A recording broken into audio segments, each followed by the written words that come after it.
Bonjour. Allez, aujourd'hui, on part pour un voyage vraiment fascinant, celui de nos aliments, depuis l'assiette jusqu'au cœur de nos cellules.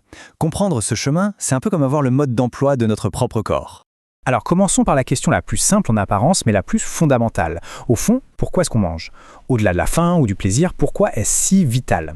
En fait, c'est assez simple. La nourriture, c'est avant tout notre carburant.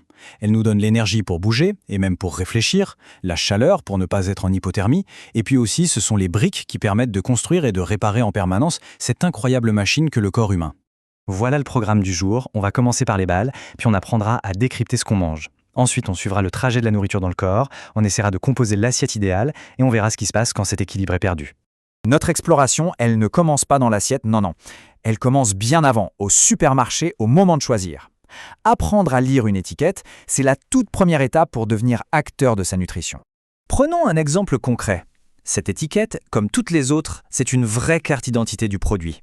Ça peut paraître un peu complexe au premier abord, mais on va se concentrer sur deux choses vraiment clés.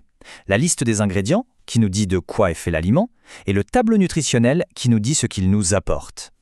Il y a donc deux sections à ne pas manquer. La liste d'ingrédients, c'est la réponse à la question « il y a quoi dedans ?» et la valeur nutritionnelle, c'est la réponse à « qu'est-ce que ça m'apporte ?»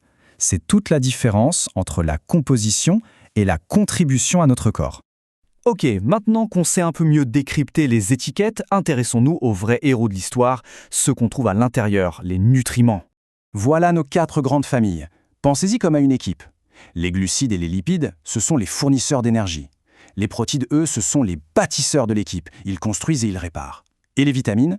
Ah, ce sont un peu les coachs, les gardiens qui s'assurent que toute la machine fonctionne sans problème. Chaque famille a un rôle crucial. Ça y est, l'aliment est choisi, la première bouchée est prise, et c'est là que la vraie transformation commence. Voyons comment notre corps s'y prend pour décomposer tout ça et en extraire les trésors dont il a besoin. En fait, la digestion, c'est une double action. D'abord, il y a l'action mécanique, les dents qui broient, l'estomac qui malaxe, c'est le côté force brute. Et en même temps, il y a l'action chimique, beaucoup plus subtile. Imaginez des milliers de minuscules ciseaux moléculaires qui découpent les aliments en particules invisibles à l'œil nu. Et voilà, la carte du trajet, c'est un sacré périple, hein. Ça part de la bouche, ça descend le long de ce tube, l'œsophage, ça arrive dans l'estomac, et ensuite c'est le grand labyrinthe des intestins. On va suivre le parcours d'un aliment étape par étape à travers ce système incroyablement bien organisé. Chaque organe a un rôle bien précis. Le voyage commence dans la bouche, où tout est broyé. Ça glisse ensuite dans l'œsophage jusqu'à l'estomac, qui va brasser le tout dans un bain d'acide très puissant. Mais l'étape vraiment cruciale, le cœur du réacteur si on veut, ça se passe là, dans les longs replis de l'intestin grêle. C'est ici que la magie opère.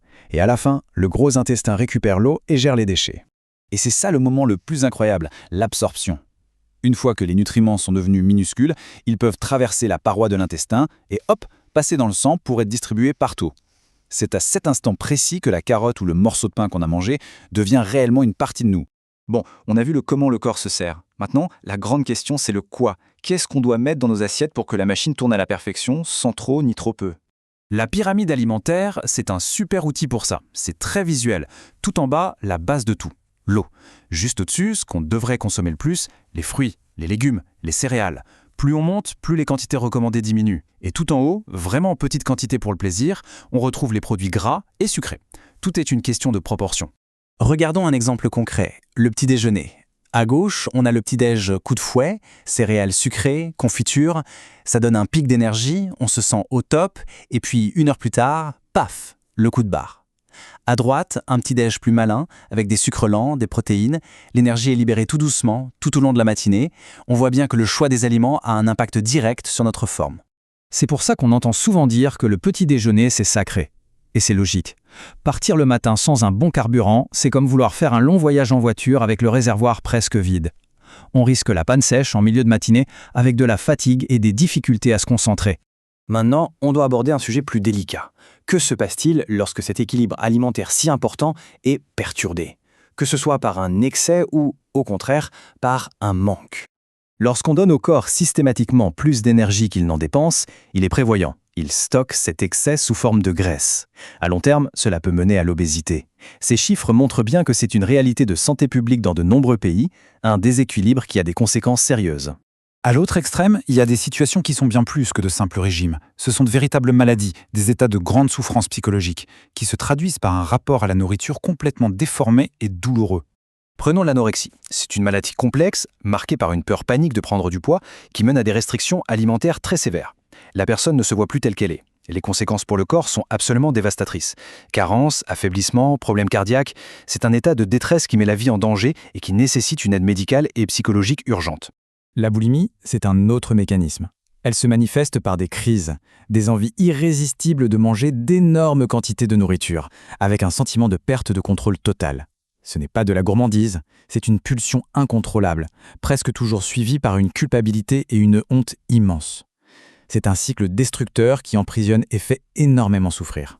Au bout de ce voyage, on revient à une question très simple. Notre corps est un moteur absolument incroyable. Et chaque jour, à chaque repas, on a l'occasion de choisir le carburant qu'on lui donne. Alors, la question que chacun peut se poser, c'est quel carburant va-t-on choisir aujourd'hui pour cette machine extraordinaire ?